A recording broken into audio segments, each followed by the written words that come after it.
Yo no quiero que desaparezca el sexo de las estadísticas. Claro, va a desaparecer. Aunque luego pongas otra pregunta sobre el género, aunque hagas otra pregunta sobre la orientación sexual con 7 o 10 opciones, pero yo no quiero que desaparezca tampoco esa categoría de las estadísticas. Pero igual soy ingenua, pero tampoco creo que ese sea el mayor riesgo de la ley. Para que todo el mundo lo sepa, las estadísticas, o sea, siempre te escamotean las estadísticas, porque si os metéis fuera de las estadísticas, los grandes volúmenes, Instituto Nacional de Estadística, la encuesta de hogares, o sea, pero os podéis meter en temas de empleo, os podéis meter en temas de consumo y ya veréis cómo no está desagregado por sexo, porque ¿para qué? ¿No? Pues fijaos ahora si además el sexo no es mi sexo biológico, sino lo que yo creo que mejor se adecua a mi forma de pensar, de sentir o de fluir. Pues si yo llevo un centro estadístico, no me voy a ocupar de eso. O sea, voy a dejar que el Instituto Nacional de Estadística siga con lo suyo, desagregado por sexo. Si la academia quiere seguir trabajando con desagregación por sexo, perfecto. Y yo insisto en esto porque no sé cómo podemos trabajar la brecha digital si no tenemos estadísticas. Lo siento, no tengo ni idea. Y si no tengo estadísticas, no sé cómo voy a trabajar, por ejemplo, las sexual dolls, que saben ustedes que son unos robots sintéticos, fantásticos, que ahora están provistos de temperatura y además son capaces de conectar robóticamente con tus sentimientos, porque que ya es mucho, que un robot pueda conectar con tus sentimientos y que curiosamente esos amantes sintéticos empezaron antes de la pandemia con $5.000 y ya son $45.000. Y curiosamente las demandas que se hacen con las sexual dolls son curiosamente para violar. Y si no tengo estadísticas, o sea, yo de verdad que me interesa saber en qué mundo vivo y me interesa saber qué mundo propongo. Me interesa mucho saber qué mundo propongo.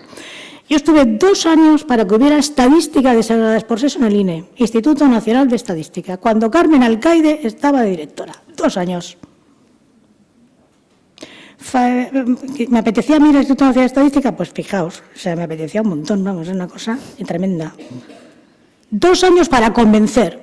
¿Bajo qué criterio? Bajo el criterio que tengo ahora. En el año 2004, 2005, 2006, 2007...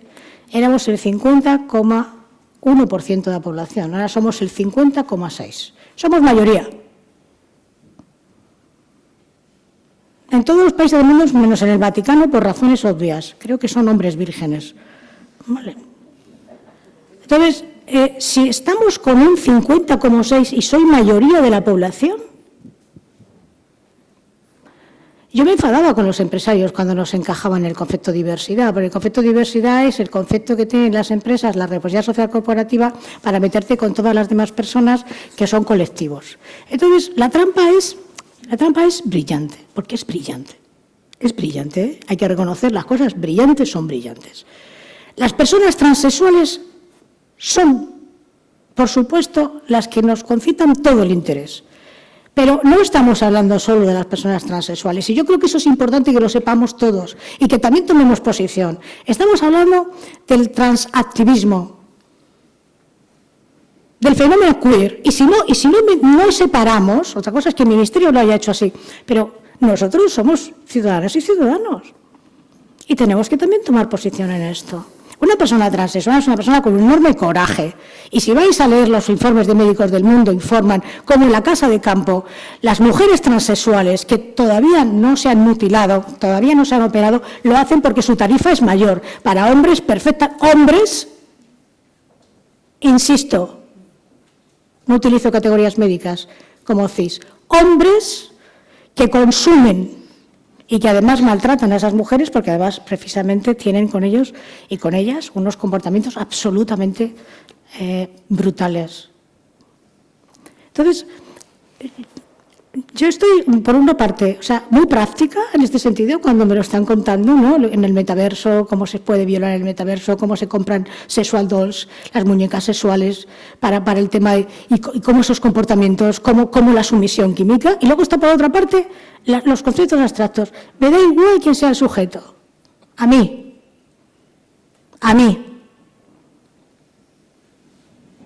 que he estado 7 años de mi vida dedicada a que existan estadísticas dadas por sexo y a poder ser que las mujeres repartan el cuidado en vez de hablar de tanto cuidado. Me mosquea muchísimo que da la idea que el feminismo es cuidar y cuidar. Dice, no, el feminismo es repartir, el feminismo es reciprocidad. Seas quien seas, te sientas como te sientas. Reciprocidad. Concepto de igualdad, la reciprocidad.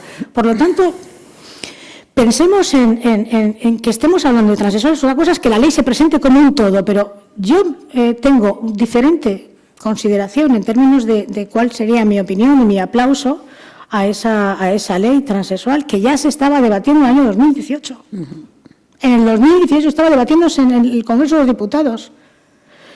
¿Por qué hay que hacerle una comisión? Para que todo el mundo lo sepa, en la comisión no están representados todos los grupos políticos, está representado solo unos grupos políticos concretos. No conozco ningún antecedente de ley aprobada en una comisión.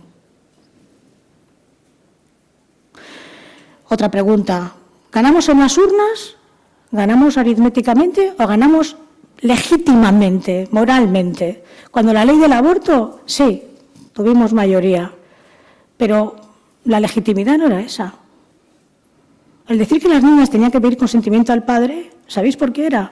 Porque las familias de clase media absolutamente encantadas de tener una reputación y un honor eran las que más obligaban a las chavalas a tener que tomar esa decisión nunca deseada, que es un aborto. ¿Ganamos aritméticamente? No, perdimos moralmente. Perdimos en cuanto a lo que supone que después hubo pues ese recurso que ahora el Constitucional lo tiene. Entonces, un Parlamento está para debatir. Nosotros llevamos la ley de igualdad debatida al máximo. Os recomiendo por la ley de violencia, cuando se le planteó con pros y contras, la gente decía, es una mierda, no vale para nada, ustedes son unas tramposas, ustedes quieren entrar con ventaja en los puestos de trabajo por las acciones positivas. Perfecto, díganos para mejorar la norma. Y Montserrat Comas, que os lo recomiendo, planteó algo absolutamente revolucionario que no se aprobó por ningún grupo político, por ninguno, el machismo como un agravante. ¿Tendría ahora sentido hablar del machismo? ¿O depende cómo en ese momento tú te sientas en función de tu coherencia personal? Cuanto más debate, más segura va una ley. Ahora, otra cosa es que se puede decir, que yo creo que eso ha estado en la mente del Ministerio. Nos queda muy poca legislatura, las leyes tienen un proceso de tramitación, de enmiendas, y puede ser que... Pero yo creo que cuanto más debate, mejor. Es decir, hablaremos de los menores, pero hay una serie de condicionantes en la ley. O sea, no sé si conocéis chicas que hagan deporte, pero la categoría femenina, llevo ya 6 meses en el Consejo Superior de Deportes trabajando mucho con ellos. Perdona, la categoría femenina no se tiene que presentar a alguien que tenga o haya tenido testosterona y siga teniendo testosterona y los huesos con un volumen más grande. No se puede presentar eso. Entonces, si os dais cuenta, es lo de siempre. Las chicas aquí con nuestros debates, los chicos a lo suyo, a los fondos, a la inteligencia artificial, a la empleabilidad, al emprendimiento. Es un ring desigual y nunca debe ser un ring, bajo ningún concepto, todo lo contrario. Pues nos vamos a la tercera pregunta, que está un poco, ya decía al inicio que hay una permeabilidad entre todas las preguntas. Vamos a entrar con dos cuestiones que están siendo especialmente polémicas en los debates intrafeministas, que también podríamos hablar del cómo hacer esos debates, ¿no? Sí, que esa parte también sería interesante, pero hay dos cuestiones que están siendo muy polémicas y que de alguna manera ya han salido. María, cuando planteabas el tema de la normatividad de género que nos atraviesa a todo el mundo, ¿no? Sí. Uno de los planteamientos que se está haciendo desde, por ejemplo, docentes feministas es que el tema de la autodeterminación de género o la ley trans podría, de alguna manera, reforzar ese binarismo de género, podría reforzar los estereotipos sexistas. Entonces, la pregunta que os voy a lanzar ahora está en relación, por un lado, si creéis que es así, ¿no?, que hablar de autodeterminación de género, de identidad sentida, nos puede llevar en vez de a eso que se supone que queremos, ¿no?, que es una ruptura de esa normatividad de género, todavía asentar más los estereotipos y los prejuicios sexistas. Y, por otro lado, el tema que ha salido que lo has planteado un poco con la sanidad, con la despatologización, pero sobre todo con menores, con el tema que está siendo más polémico, ¿no?, con el tratamiento a menores. Claro. ¿Qué pensáis de estas dos cuestiones que están siendo tan polémicas? Por un lado, el tema de la coeducación, ¿está en riesgo realmente la coeducación? ¿O realmente la ley no va a tener ninguna influencia en cómo luego se va a desarrollar esa coeducación, esa ruptura de la normatividad de género, de los roles sexistas? Y luego con el tema de la hormonación y medicación a menores, que llama la atención también un poco desde el ámbito sanitario, ¿no?, que se abre de despatologización, pero de medicalización. Es un poco curioso el curioso, tema, sí. Aparte de todo lo que tú planteas, que me parece también, sí, muy curioso. Planteabas, que me parece muy interesante. Pues os dejo a ello. Vale. Esa es yo creo la pregunta más difícil del cuestionario. Porque además tampoco tengo muchas dudas, ¿no? Y he estado leyendo y escuchando a gente, sobre todo gente transexual, cómo vive, ¿no?, los tránsitos, cómo viven esa situación. Pero claro, yo la principal duda que tengo, y no la voy a resolver, porque supongo que será algo científico que nos dará más luz, ¿no?, pero la principal duda que tengo, para luego un poco medir los impactos, las consecuencias y la forma de abordar el tema de la transexualidad, es si es una cuestión, vamos a decir, biológica, genética, es decir, cuando una niña o un niño de 2, 3 años o a una temprana edad dice que no se siente, que no está en el cuerpo que le corresponde, si eso es aprendido o es algo, ¿no?, que le viene genéticamente, es que se le impone biológicamente. Porque además, luego, o existe la posibilidad de que estemos ante diferentes formas de abordar o de sentir la transexualidad, porque entiendo que no será el mismo caso, ¿no?, el de esa niña o ese niño que lo expresa desde muy temprana edad, o a esos adolescentes o incluso gente más joven que demanda esa transición en una edad más adulta, sin haber manifestado previamente ninguna duda identitaria o ninguna incomodidad sobre sus cuerpos. Entonces, yo ahí tengo una duda, creo que se combinan ambas, es decir, creo que ahora mismo, abierto además el debate, y no solo aquí en España, sino más general, creo que asistimos a diferentes formas de vivir y demandar la transexualidad y el tránsito, ¿no?, que pueden estar motivadas por diferentes razones. Igual hay cierto determinismo biológico, pero creo que también hay mucho de construcción social, ¿no?, y de lo que supone precisamente esa fluidez y ese cuestionamiento del binarismo. Entonces, yo creo que al contrario de lo que se está diciendo, igual digo una tontería, pero creo que a mayor coeducación, a mayores legislaciones como una ley sobre la transexualidad, a mayor autodeterminación del género, de las identidades, al revés, no estamos reforzando la estructura normativa binaria, estamos introduciendo muchísima más fluidez. Tú decías antes, todos mis estudiantes son bisexuales. Es cierto, sí. La gente joven no tiene ningún problema en definirse como bisexual sin cuestionar su propia identidad. Fantástico. ¿No? ¿Y eso de qué ha venido? Ha venido, ¿no?, de una educación diferente, de una pérdida de tabúes, de una pérdida de miedos, de una transmisión de la sexualidad diferente. Ha venido de la coeducación muchas veces, ¿no?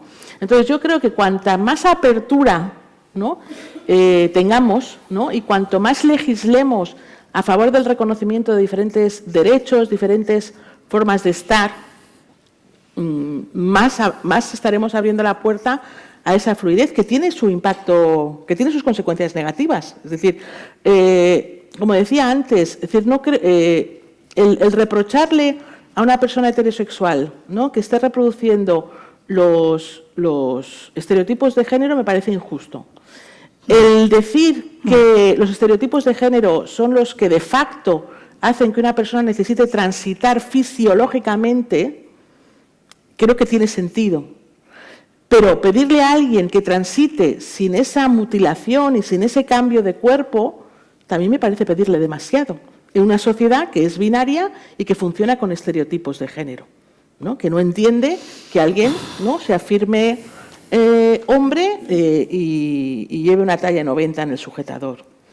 o al revés, ¿no? Entonces, que quizá estamos planteando un debate que yo creo que debería, a nivel legislativo, creo que debería sobre todo centrarse en la protección de los derechos de ese colectivo para evitar la discriminación, que a nivel de lenguaje debería evitar cualquier nomenclatura que pusiera en cuestión quién es el sujeto político del feminismo, que no sé hasta qué punto pueda estar en riesgo, ¿no? Pero yo tengo muy claro, el sujeto político del feminismo son las mujeres. Exactamente. Es la última pregunta. Y entonces, y ahora yendo a los menores, sí me preocupa, como no sé la razón de esa necesidad de transitar, no sé muy bien qué respuesta institucional es la más correcta. Porque si llegamos a la conclusión o se nos ilumina la ciencia y sabemos que eso está determinado biológica y genéticamente, que hay que determinadas personas que nacen en un cuerpo equivocado, si eso realmente existe, no les podemos negar un cuerpo en el que se sientan a gusto. Si es un condicionamiento social, mucho tiene que cambiar la sociedad para que esos constructos sociales dejen de operar en ellos, en ellas y en el resto de las personas. Con lo cual el dilema es complejo. Es decir, ¿qué les estamos exigiendo? ¿Qué les estamos permitiendo? ¿Qué les estamos otorgando?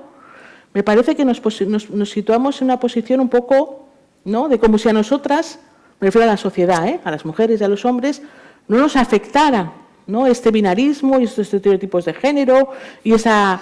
Entonces, ahí es donde a mí me surgen las dudas, pero me surgen unas dudas que se fundamentan en la ignorancia, el no saber realmente cómo afrontar la respuesta ante una niña o un niño que te dice que no está en su cuerpo. A mí, la hormonación, la mutilación, a priori no me gustan.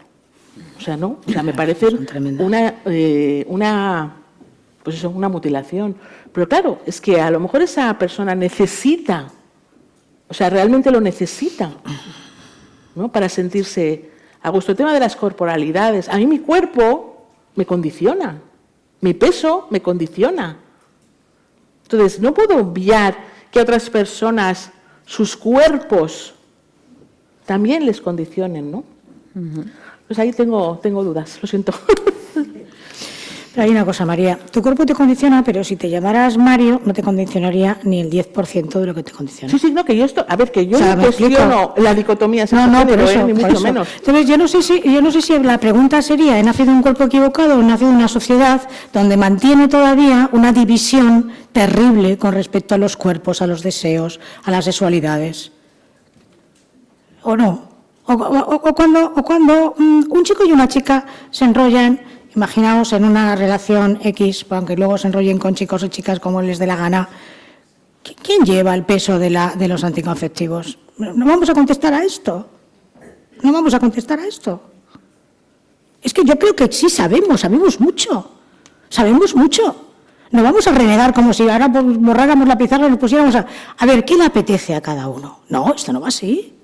Sabemos muchísimo. Sabemos que cuando hay una relación sexual, la responsable es ella. Y si hay algún tipo de problema, hay un desaparecido. Y si no, vamos a ver cuántos estudios han hecho sobre aquellos señores que han decidido no darse por enterados. Es decir, ¿la corresponsabilidad sexual existe, sí o no? ¿Y no sabemos eso? Sí sabemos mucho. ¿O es que vamos a renegar de todo lo que tenemos anteriormente trabajado, estudiado, motivado, manifestado, proclamado desde el activismo? ¿No? Es que no se trata de que estemos ante un escaparate de preferencias. ¿A ti qué te apetece? ¿Qué no te apetece? La hormonación es un enorme negocio farmacéutico. Un enorme negocio farmacéutico. O sea que felicidades. Entre la hormonación y los vientres de alquiler, vamos, están las farmacéuticas y ahora, con el transhumanismo, se van a poner las botas. Habrá que preguntar por qué quiere ser niña y por qué quiere ser niño. Curiosamente, la transición es más de niñas hacia niños. ¿Este dato no lo sabemos? Lo sabemos. ¿Lo vamos a analizar? No. ¿Sabemos que en la prostitución el cliente es mayoritariamente masculino? Lo sabemos. Lo sabemos. ¿Lo queremos saber, sí o no? Es que es una interpelación, ¿eh? Esto no estamos en una plataforma Netflix, HBO, es una interpelación. Sabemos, y lo que sabemos, ¿cómo lo vamos a metabolizar? Lo tenemos, lo recuperamos como parte del debate y decimos, bueno, a ver, ¿tú cómo te sientes? Y en función de ese sentimiento son derechos. Vamos a ver, la reversibilidad en la hormonación es 0. Por eso países como Suecia e Inglaterra están ahora planteándose problemas muy graves y en términos jurídicos. Euskadi tuvo la primera unidad de transexualidad de este país.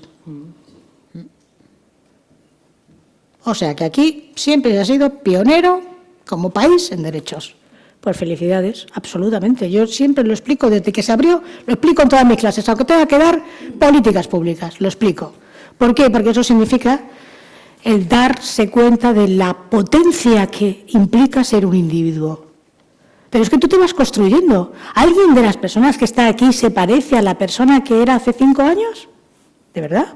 Y estoy hablando, por ejemplo, de personas que tengan 20, 25, 30, incluso personas de mi generación. ¿Nos parecemos en algo a las personas que hemos sido hace 5 años o hace 10 años? En términos de sentimientos, de posición en el mundo, de cómo me relaciono, de cómo estoy esquivando permanentemente esas convenciones sociales que hacen que estemos todo el día con el cronómetro contra el reloj, contra el reloj, contra el reloj, o con las nuevas sujeciones.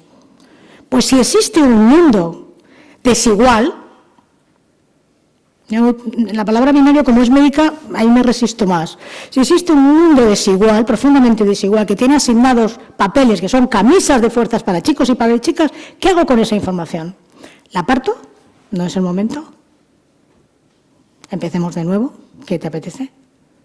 ¿Cuál es tu responsabilidad como padre y como madre para que los menores, o podemos esperar un tiempo?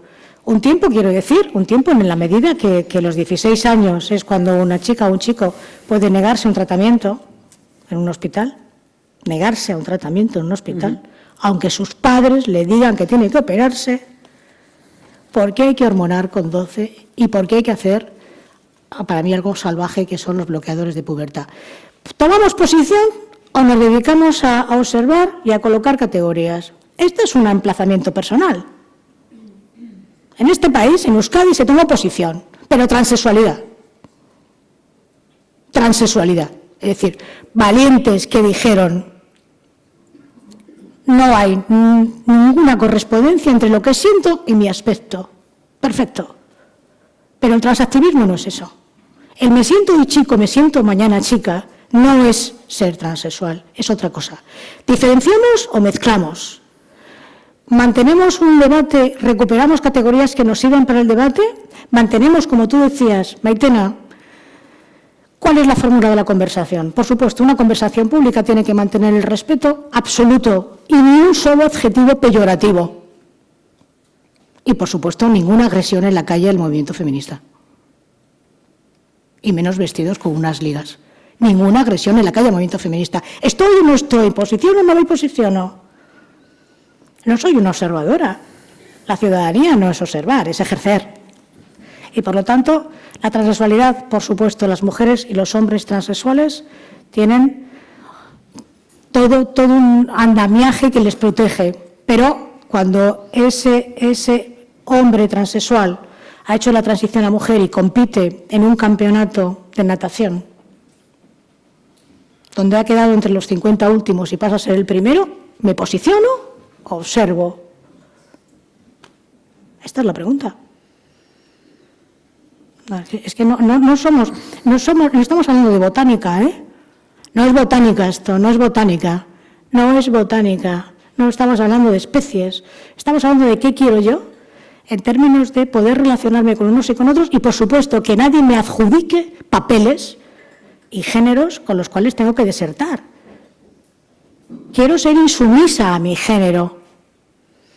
No quiero que sea yo la que cuide, yo la que esté permanentemente. Lo del cuidado es como cuando las mujeres son las que están cuidando permanentemente a las personas mayores. Hay que ser insumisa al género. Y luego vive, goza y replica a aquel mundo que te quiere colocar en una sola casilla, ¿no? Pues entramos a la cuarta pregunta, que tiene que ver con el momento actual y el desencuentro actual, ¿no? Porque, claro, o sea, lo has planteado tú ahora también, Soledad, y lo habéis planteado las dos en diferentes momentos, ¿no? Hemos luchado contra la normatividad de género, hemos sido disidentes, hemos encarnado incluso las disidencias por parte del feminismo y lo que tú señalabas también, ¿no, María? Llevamos décadas, no es algo novedoso, trabajando con la interseccionalidad y en los últimos años hemos hablado de diversidad, que yo no sé muy bien. Quiero decir que al final a veces no sé si es un problema de que no sabemos qué se esconde detrás de las palabras que estamos enunciando, pero ¿a qué creéis que, teniendo en cuenta nuestra trayectoria histórica, a pesar de los desencuentros que ha podido haber a lo largo de la historia, que desencuentros incluso ha habido entre feministas, ¿no? Sí. O sea, ¿a qué se debe que en el momento actual haya esta falta de entendimiento? ¿Es limitado a nuestro contexto o realmente es un problema a nivel global? Vale. Yo creo que es una cuestión que ha aflorado a nivel global, ¿no? Y solo hay que ver, por ejemplo, los ataques a la escritora de Harry Potter, ¿no? Que Rowling, cuando se posicionó también con respecto a lo que implicaba ser transexual, ¿no? Y los condicionamientos o los estereotipos de género, es decir, cosas que hemos podido decir aquí y que me parece sumamente injusto que por dar una opinión o hacer una valoración que ataquen de ser transfoba, ¿no? Tremendo. Y ahí yo sí creo que ha habido una actitud igual más agresiva, más belicista o más activista, igual por parte del movimiento queer, ¿no? De decir, bueno, es que no nos entendéis, sois unas transfobas, no os estáis dando cuenta realmente de lo que está en juego. Pero yo creo que por la otra parte también ha habido una cerrazón de no querer igual permear igual nuestros discursos o nuestra forma más tradicional de ver las cosas con la introducción de nuevas demandas, de nuevos criterios, de nuevos posicionamientos. Entonces, aun siendo una situación que ha tenido alcance global, creo que en España sí tiene también una particularidad. Yo creo que no podemos obviar el gobierno de coalición, no podemos obviar que el Ministerio de Igualdad lo lleva Podemos y antes lo llevaba el Partido Socialista. No podemos obviar pues las desavenencias políticas, partidistas, ideológicas. No podemos obviar incluso el sesgo generacional, ¿no? Es decir, que también aflora, y todo lo que implica la reivindicación activista del movimiento queer. Pero eso no explica tampoco, o no explica únicamente, lo que estamos viviendo como consecuencia del debate sobre la ley trans. Porque hay otros debates en el feminismo y en el feminismo español que llevan enraizados tiempos sin solución, la prostitución. Entonces, tú en la prostitución puedes tener un posicionamiento abolicionista, puedes tener un posicionamiento más regulacionista, ¿no? Incluso si interseccionáramos ambos debates, te encontrarías que gente que está en esta manifestación, cuando hablamos de lo trans, está en esta otra cuando hablamos de la prostitución, y de repente toda esa supuesta fracción partidista, ideológica, generacional, se diluye en un debate que es casi más flagrante porque es más histórico y tampoco genera muchos acuerdos, ¿no? Entonces dices, pues en el trasfondo, yo creo que además igual coincide también en un momento, en España en concreto, ¿no?, de una fuerte eclosión del movimiento feminista, a raíz sobre todo de la manada. Es verdad que con impacto del movimiento Me Too, pero yo creo que en España tiene la especificidad de lo que pasó en Pamplona en los Sanfermines, las sentencias, el revulsivo social, y cómo de repente, ¿no?, las huelgas, la manifestación de 2008, la del 2009, 2018, 2019, la participación de las mujeres jóvenes, ¿no? Es decir, que de repente estábamos temiendo el relevo generacional y aparece una diversidad de mujeres en las manifestaciones. El tema del impacto de las redes sociales, el activismo feminista en redes sociales, Internet, es decir, todo eso son novedades, ¿no?, que tiene que afrontar también el feminismo y que cuestan de digerir. Yo entiendo que son cuestiones que cuestan de digerir. Esta cuestión concreta yo creo que se ha enquistado y no voy a a decir quién tiene la culpa, ¿no? Pero que ese enquistamiento, pues bueno, bebe de disputas partidistas, políticas, ideológicas, activistas, creo que sí, y que lo hace en un momento donde una transversalidad del feminismo también lleva a su banalización, ¿no? Y que haya muchas personas que se suman, ¿no?, al discurso y al movimiento feminista, pero que no comparten un ideario, que no hay un consenso en torno a la matriz del pensamiento, por esa banalización, que tiene de positivo